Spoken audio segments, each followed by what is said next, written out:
Now we're talking about a negation.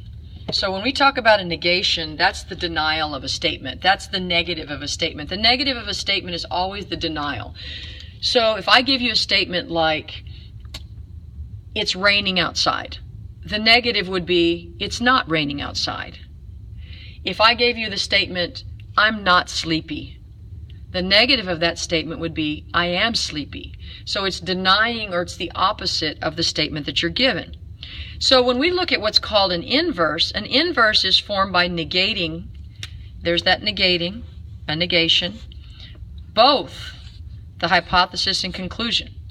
So you're basically adding not, or if it's not, you're going the other direction, okay? You are adding are. Is turns to isn't, and isn't turns to is. So let's look at our inverse here. So the inverse would be, I'll use this color here.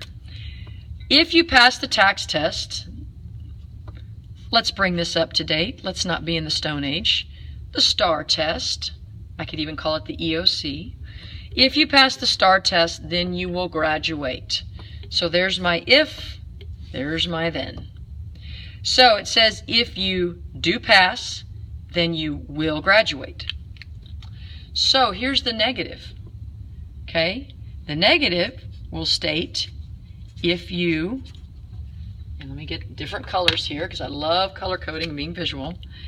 If you don't pass the STAR test,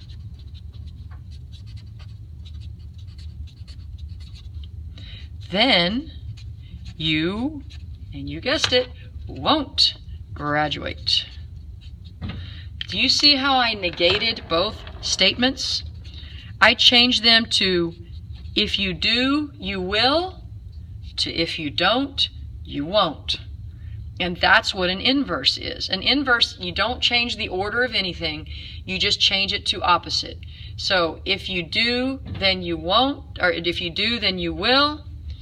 See, if you do pass, you will graduate, changes to if you don't pass, then you won't graduate.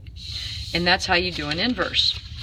In an inverse, we'll look at another example here, another example for inverse. Up at the top here, apologize for this. It says, write the inverse for the following statement and determine if the inverse is true or false. Remember we talked about how it doesn't necessarily mean it's going to be true or false. I mean, that it's going to be true when you change something around. So it says, if school is in session, then it is a weekday. So if I want to write the inverse, I would say, if school isn't in session, if school isn't in session, then it isn't a weekday. Okay, then it isn't a weekday.